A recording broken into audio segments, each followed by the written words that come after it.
Sejam todos bem-vindos à Pesquisa OVNI.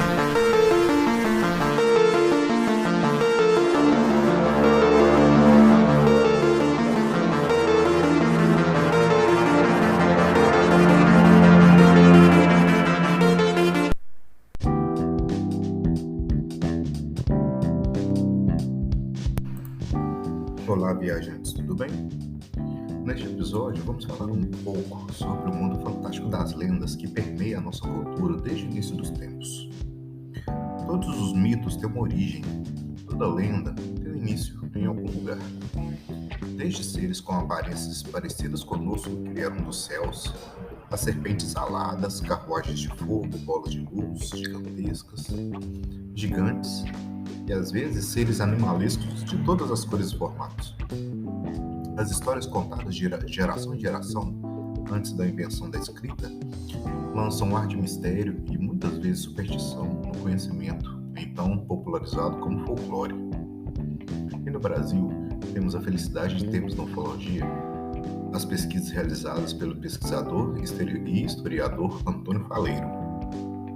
Nascido na cidade de Passatempo, no sul de Minas Gerais, Antônio Faleiro começou as pesquisas ufológicas em 1952, aos 11 anos de idade. Tornou-se investigador de campo em 78, já publicou diversos livros e foi autor dos primeiros CDs sobre ufologias no país, cujos títulos são ETs no Brasil e OVNIs no folclore brasileiro. Em 1970, foi um dos colaboradores civis do Sistema de Investigação de Objetos Aéreos Não Identificados, o SEOANI, órgão criado pela Força Aérea Brasileira para investigar objetos voadores não identificados. Vamos então nos aprofundar nesse mundo mágico apresentado pelo Sr. Faleiro. Seguindo um paralelo de raciocínio, cita, por exemplo, o caso do Curupira. Na lenda, o Curupira é um ser da floresta e atua como um guardião. Suas características físicas são bastante conhecidas. Seria um ser pequeno, alguns até o citam como um anão. Tem os cabelos vermelhos em chamas e seus pés são posicionados ao contrário, com os calcanhares para a frente. Apesar da baixa estatura, possui uma força física sobrenatural. A lenda do Curupira aterrorizava os indígenas, e os relatos realizados por cronistas portugueses de séculos passados demonstram isso. Como toda lenda, é impossível precisar quem a criou e quando surgiu com exatidão. O que sabemos é que essa história é uma das mais antigas do nosso folclore, registrada pelos portugueses desde o século XVI. O primeiro registro foi do padre jesuíta José de Anchieta, quando estava estabelecido em São Vicente, São Paulo, em 1560. Em seu relato, ele falou de um certo demônio que os indígenas chamavam de Curupira e que castigava com frequência aqueles que entravam no mato, sendo que alguns desses eram inclusive levados a óbito. As origens do nome são inconclusivas, mas a teoria mais aceita é que o termo significa corpo de menino, em referência ao fato de o Curupira ser semelhante a uma criança ou um ser pequeno. Nesse momento nós conseguimos fazer um paralelo ufológico com um caso que ocorreu em maio de 1969. É um caso conhecido da ufologia brasileira que ocorreu na cidade de Bebedouro, Minas Gerais, que envolveu o soldado da PM de Minas, José Antônio da Silva, que relata que foi abduzido por seres pequenos e ruivos. Outro ser intrigante do nosso folclore tem o nome de Nhandu Tatá, onde Tatá significa fogo e Nhandu, ema ou avestruz. Seria uma nave iluminada de pequenas proporções de cor avermelhada que sobrevoa áreas de pastos com muitos minerais. Além disso, temos também o talvez mais conhecido do nosso folclore, o Saci. Os índios contavam que o objeto surgia fazendo movimentos circulares como um redemoinho e ao parar pousava sobre um tripé que, depois de pousado, abria uma escotilha ou um tipo de porta que soltava diversos homenzinhos denominados pelos índios como saci. Somente após a vinda dos jesuítas foi criada a imagem do garoto negro com uma perna só e um gorro vermelho na cabeça. Informação importante: no livro Saci Pererê, resultado de um inquérito organizado por Monteiro Lobato em 1917 e publicado em 1918, foram coletados mais de 70 depoimentos com descrições completamente diferentes uma da outra sobre o Saci. Então, nós temos registros orais ao longo do Brasil de 70 descrições do Saci diferente. Outro ser bastante intrigante do nosso folclore é a cobra grande, ou Mboiguaçu. Lenda do norte do Brasil, Francisco Pérez de Lima escreveu: e vê duas tochas acesas como se fosse um farol luminoso. Faz barulho igual um motor de explosão. Seria então, segundo o paralelo do seu faleiro, uma nave com um orbe projetando a luz e exibindo o som mecânico. Outro ser que é encontrado em todo o Brasil é a lenda da Mãe do Ouro. Seria uma bola de fogo ou uma bola de luz que ilumina as matas nos topos de morro sem queimá-los. Relatos de avistamentos de orbes em matas podem ser acompanhados em todo o país, inclusive em lugares com alta concentração de minério. A Iara teria sido originada de uma esfera branca que sobrevoa rente às lâminas d'água nos leitos de rios. A lenda da Iara é mais forte no norte do país. Outro ser do nosso folclore que não é muito conhecido na região sudeste é o João Galafuz.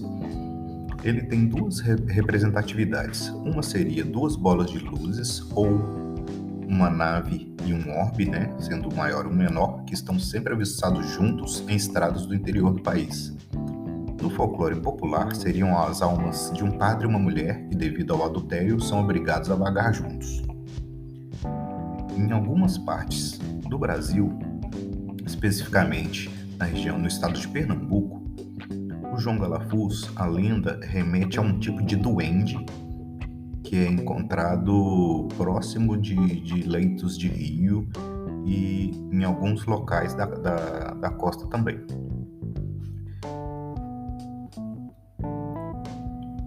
Um outro ser do nosso folclore bastante conhecido é a mula sem cabeça. Segundo o faleiro, seria uma outra lenda oriunda dos indígenas, a lenda do cavalo sem cabeça, que seria um objeto pousado em 4 apoios, em vez de ser um tripé, como nós vimos anteriormente, seriam 4 apoios e com uma fonte luminosa incandescente projetada para frente. E dentro do imaginário, da pessoa, do indígena, ele traduz aquela imagem, daquela estrutura que ele vê no meio da mata, à noite, iluminado, em um ser que ele conhece, ou um cavalo, ou uma roda. Por isso que tem início essas comparações, de um cavalo sem cabeça ou uma mula sem cabeça. Para fechar essa nossa lista de hoje, um dos mais curiosos foi inicialmente coletado o depoimento através de um ritual dos índios caiapós, chamado Bep Cororote. Em seu livro Semeadura e Cosmo, de 1972, Eric von Däniken publicou detalhes do mito de Bep Cororote. O ritual sobre o Bep Cororote fala sobre um guerreiro vindo do espaço, que foi adorado por muitas tribos nos trechos superiores do rio Xingu. Diz a lenda que esse ser vindo do céu saiu de dentro de suas vestes e revelou-se um ser de pele clara, bonito e gentil. Aos poucos, o povo da aldeia foi se sentindo atraído pelo estrangeiro por causa da sua beleza e brancura brilhante de sua pele e de sua bondade para com todos. Ele era mais esperto que todos e logo começou a ensinar muitas coisas desconhecidas para as pessoas. Segundo essa lenda, um dia, Bebe Cororote teve um ataque de loucura. Então gritou e não permitiu que nenhum dos índios se aproximassem do seu corpo. Foi então que o perseguiram até o pé de uma montanha e o Bebe Cororote fugiu para os céus em meio a uma tremenda explosão que sacudiu tudo ao redor. Essa última frase, inclusive, está no ritual, tá? Passado entre o pessoal do Xingu oralmente. De acordo com a história, Bebe Cororote desapareceu no ar em meio às nuvens, em chamas, fumaças e trovões. Com a explosão, a terra foi sacudida de tal forma que saltaram até as raízes das plantas e a selva desapareceu. Informação complementar bem importante também é que a história de Bebe Cororote foi registrada pela primeira vez para os não indígenas, ou digamos civilizados, através do senhor João Américo Perê, nos inícios dos anos 50. Foi a primeira pessoa não indígena a registrar esse culto ao Bebe Cororote. Contudo, o primeiro homem a ir ao espaço foi o cosmonauta russo Yuri Gagarin em 12 de abril de 1961, 10 anos depois que o João Américo Perê teve contato com esse ritual do Xingu. Ou seja, o culto a Bebe Cororote ocorria há gerações e foi somente passado para pessoas fora da tribo 10 anos antes do mundo conhecer a imagem de um astronauta. E aí, pessoal, o que vocês acharam? Como vocês acham que surgem as nossas lendas? São fatos? São fantasia? Ou tem alguma coisa ali entre uma situação e outra? Tem uma terceira opção? O que vocês dizem? Comenta aí que eu estou bastante curioso. Um abraço a todos.